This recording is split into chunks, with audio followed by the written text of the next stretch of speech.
Fluminense vai até Bragança Paulista enfrentar o Bragantino, que vem numa fase terrível. A gente vem numa fase boa. Óbvio, o torcedor naturalmente começa já um jogo contra uma equipe que faz quase 10 jogos, que vem perdendo todos os jogos, já entra ressabiado e falando: quanto mais tempo você espera o ônibus, mais perto o ônibus está de vir. Se os caras não ganham esse tudo de jogos, mais perto deles conseguirem uma vitória. É claro, vai ter esse torcedor pessimista o tempo inteiro. Mas o fato é que o Fluminense contra o Red Bull tá dando, entre aspas, sorte. Pegou o time de Bragança Paulista no iniciozinho do Brasileirão, quando não estavam tão bem. Eles tiveram uma arrancada especial, fizeram um ótimo primeiro turno até o Mundial. E do Mundial pra cá são 8 derrotas seguidas. Obviamente, pegar nesse momento suscita superstições, como eu abri aqui falando. Mas também ninguém pode negar que o caso do Fluminense, especificamente contra o Red Bull Bragantino, teve facilitado justamente pela má fase. É claro, você acompanha tudo que você precisa saber sobre essa partida de hoje aqui nesse vídeo de pré-jogo. Seja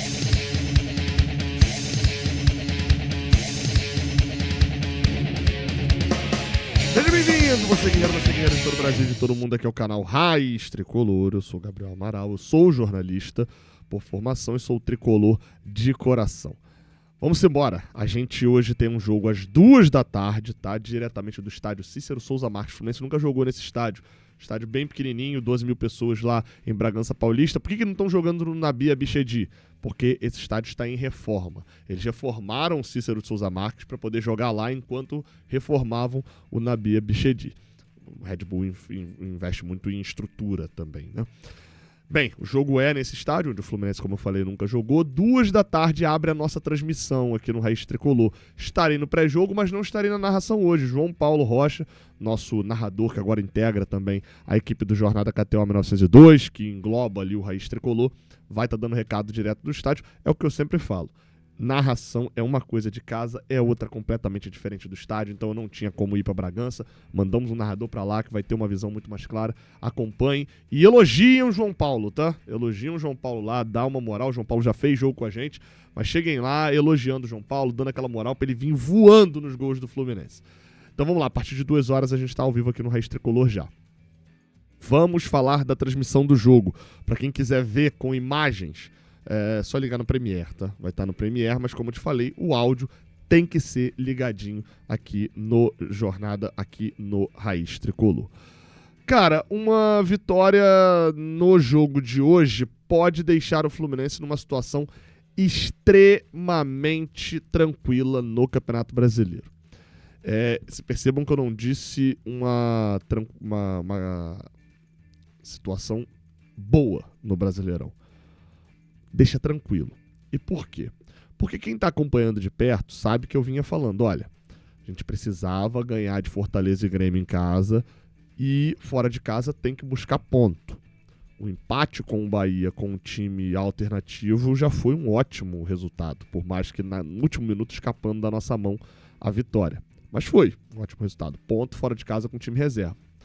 O jogo de Bragança Paulista, o jogo de hoje contra o Red Bull, e o jogo da próximo domingo contra a equipe do Santos são jogos em que mesmo com um time alternativo, não sei se ele vai escalar o time alternativo lá em Santos, mas hoje deve escalar um time alternativo Renato Gaúcho, a gente tem obrigação de tentar, sim, a gente tem a obrigação de pontuar, porque são times que estão lidando com um cenário muito mais complicado. Eu falei aqui, são 8 derrotas seguidas do Red Bull Bragantino. E ainda tem um empate antes disso, então são 9 jogos sem vencer. Para alastrar o número ainda, dos últimos 11 jogos, eles perderam 9, empataram 1 e só venceram o Corinthians. Tomaram 1-0 do Vitória, 2-1 do Flamengo, 3-1 do Fortaleza. Fortaleza não ganha de ninguém, ganhou do Red Bull. 2-0 do Botafogo, 2-1 do Atlético Mineiro, 1-0 do Botafogo, 3-1 do Internacional e 1-0 do Ceará. Todas as derrotas que fizeram o Red Bull, que tinha uma campanha no ano muito boa, de 14 vitórias, 7 empates e 10 derrotas, se transformaram numa campanha ruim. Enfim, com 18 derrotas nesse momento. Eles ainda estão em 9º no Campeonato Brasileiro, mas muito mais porque a tabela esconde ali o fato deles terem 20 jogos e a gente 18. Mas eu falava da nossa situação tranquila. Eu não vou dizer que a situação é boa, porque a situação boa se a gente tivesse garantido na Libertadores.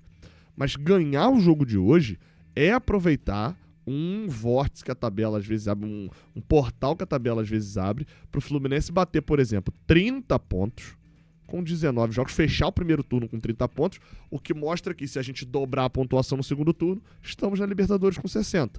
E isso tudo focando em outras duas competições. Então hoje a gente tem uma oportunidade gigantesca de conseguir esse resultado. Óbvio, o time não deve ser o time principal, não. Mas a gente vai falar disso no Bola e Campo, porque apesar disso, reforços vão estrear. Vamos passar para a parte do Bola e Campo.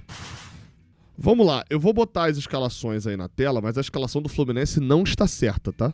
Eu vou consertar aqui com vocês, a gente vai montar o Fluminense, porque mais uma vez a equipe do Fluminense tem dúvidas ali, se os reforços vão jogar, se não vão. Time do Fluminense que pro meio de semana foi armado, a projeção era que fosse armada dessa maneira, né? Foi armado dessa maneira. Eu acho que o Manuel não atua nessa partida. O Manuel vem tendo sequência de jogos, né? O Martinelli está suspenso, também não joga. Eu chutaria que ele não vai botar o René também, porque o René, se você observar, ele jogou os últimos 4 jogos do Fluminense, né? Ele foi titular contra o Bahia, jogou os 90 minutos. Bahia, América de Cali, Fortaleza e América de Cali. Então acho que ele vai segurar nesse jogo, até pro René tá 100%, tá voltando de lesão, né? O Manuel não atuou contra o Bahia, mas já vinha de uma sequência ali que tinha Internacional, Grêmio, América de Cali, Fortaleza, América de Cali. Então também acho pouco provável que jogue, ainda mais com a chegada do Igor Rabelo. O Freitas também a mesma atuada. Foi poupado do jogo contra o Fortaleza, mas vem na sequência Internacional, Bahia, América de Cali, 2 vezes. O Freitas eu acho que tem um pouquinho mais de chance de atuar. Fica a dúvida então de quem joga na zaga ao lado dele. Joga o Davi Schwindt ou joga o Igor Rabelo, que eu confesso que já chegou, já viajou. Eu não sei nem o número do Igor Rabelo ainda no Fluminense. Cacei e não achei. Mas Igor Rabelo pode ser que seja até titular já nesse Fluminense. Chega, você fala, mas não precisa de adaptação. Não, pô. O cara tá no Atlético Mineiro. O cara não tá jogando no Chopang, sei lá, da China. Né? O cara morava no Rio, tem sotaque carioca. Óbvio que tem que se adaptar ao esquema de jogo, mas futebol brasileiro não, né? Vamos lá, na lateral esquerda, eu confesso que não sei se o Gabriel Fuentes viajou. E aí eu vou meter uma dúvida aqui entre Gabriel Fuentes e Guga na lateral esquerda. Na lateral direita, a gente quando vai ver os números do Samuel Xavier nos últimos jogos, o Samuel Xavier, por exemplo, foi substituído no último jogo, lá contra o América de Cali no Maracanã. Ele vem na toada também, jogando direto. Foi poupado no jogo contra o Bahia, mas tinha jogado contra o Internacional, Grêmio, Internacional, América de Cali, Fortaleza e América de Cali. Então é bem possível que o Renato queira poupar. Se o Fuentes estiver disponível, eu acho que ele pode ir de Fuentes e Guga, tá? Vamos ver como é que vai ser. Não cravo que o Samuel Xavier é titular, não. No meio de campo, acho que a gente vê um Facundo Bernaldi titular nesse jogo, ainda mais sem o Martinelli, né? Como eu falei, o volante do Fluminense está suspenso nessa partida. O Hércules, acho que a gente também não vê o Hércules titular. Nonato viajou e é muito provável que o Nonato jogue. E aí fica a dúvida. Eu chutaria que ele iria de Ganso. O Ganso é titular do time reserva, né? Na teoria. Mas o time do Red Bull é extremamente rápido. Então é quase que a cultura dele já, né? Então eu não garantiria um Ganso de titular, não. Acho que pode pintar um Lima ou até mesmo um Lúcio Acosta. Acho que essa é a principal dúvida aqui no meio de campo.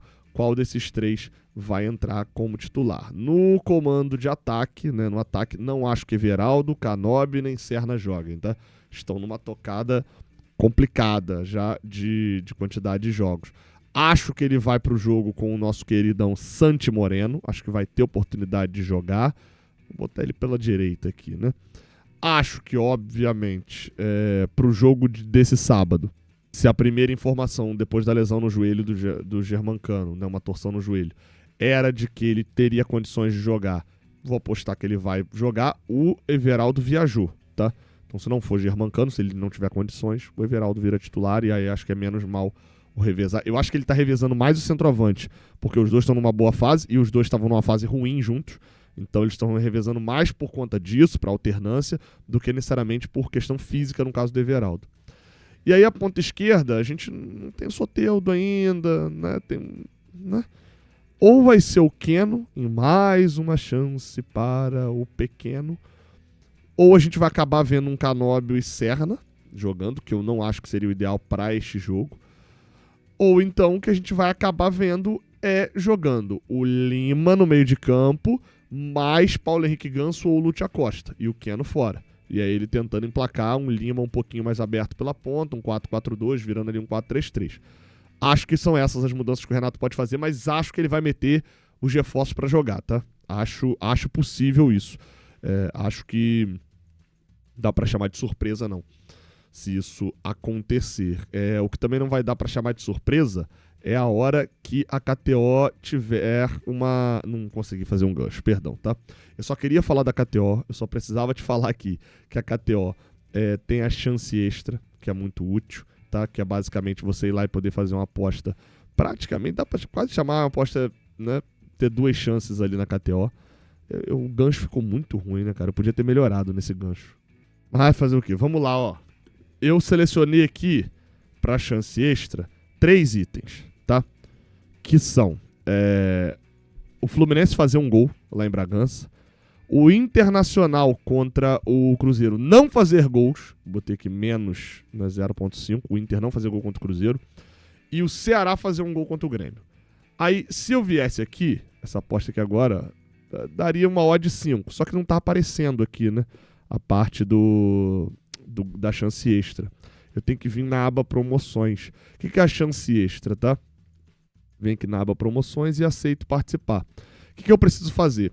Vim em 3 jogos do Brasileirão, vou nesses 3 jogos do Brasileirão e faço uma aposta com 3 ou mais itens, só que tem que ser de jogos diferentes, tá? Então, ó, Bragantino e Fluminense, Cruzeiro e Internacional, vou vir aqui no Grêmio e Ceará agora e vou botar o nosso glorioso Ceará fazendo um golzinho. Pronto, fiz ali uma aposta em 3 jogos diferentes que deu uma odd maior que 3, tá? Deu uma odd 5. Eu aperto aqui em meu bônus, boto o Brasileirão chance extra e o que isso quer dizer?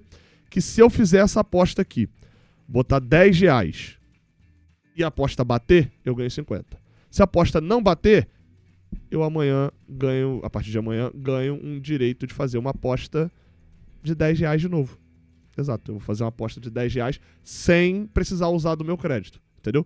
Por isso que é chance extra. Qual que é o limite aqui? R$25. Se você botar R$50, você só ganha um cupom ali, só fica com uma aposta extra de 25 no máximo. Então o que eu vou fazer? Vou botar R$25 nessa aqui, se não bater, eu tenho direito a fazer outra aposta de R$25, ameniza a minha situação. Vamos ver, o Fluminense fazer um gol, o Internacional não fazer gol e o Ceará fazer um gol, beleza? Essa é a minha aposta. Você pode ir lá na KTO também, usa o link que está aqui na descrição, vai lá, faz o cadastro, dá essa moral pra gente. A KTO é uma empresa que já tá com a gente há quase 2 anos, apoia bastante o trabalho aqui do Raiz Tricolor. É o que possibilita, por exemplo, o Jornada fazer todas as coberturas no estado, no país, fora do país também. Então dá essa moral, pelo menos clicando no link aqui na descrição e se cadastrando na KTO. Beleza? A arbitragem da partida será do senhor Lucas Paulo Torezin, do Paraná. Tenho gostado, é difícil falar isso, né? Porque hoje ele vai errar pra cacete. Mas até agora, o Lucas Paulo Torezin tem feito boas arbitragens, tá? Foram 3 jogos apitados por ele do Fluminense, 3 vitórias nossas, mas nem é por isso não. Foram 2 fora de casa, contra o Internacional nesse Brasileirão e contra o Red Bull no ano passado, aquele gol do Cauã Elias, e no Brasileirão desse ano também 1-0 contra o Grêmio. Eu tenho achado arbitragens limpas, assim, a gente critica muito a arbitragem, então vou fazer um elogio. Pode errar hoje, porque acontece e tal, mas... Porque eu não tô falando que ele não vai errar hoje, tô falando que ele não errou até agora. Fica aí o elogio ao árbitro, vamos ver, né? Então é isso, não esquece de deixar um like aqui embaixo, se inscrever aqui no canal. Tamo junto, até a próxima. Valeu.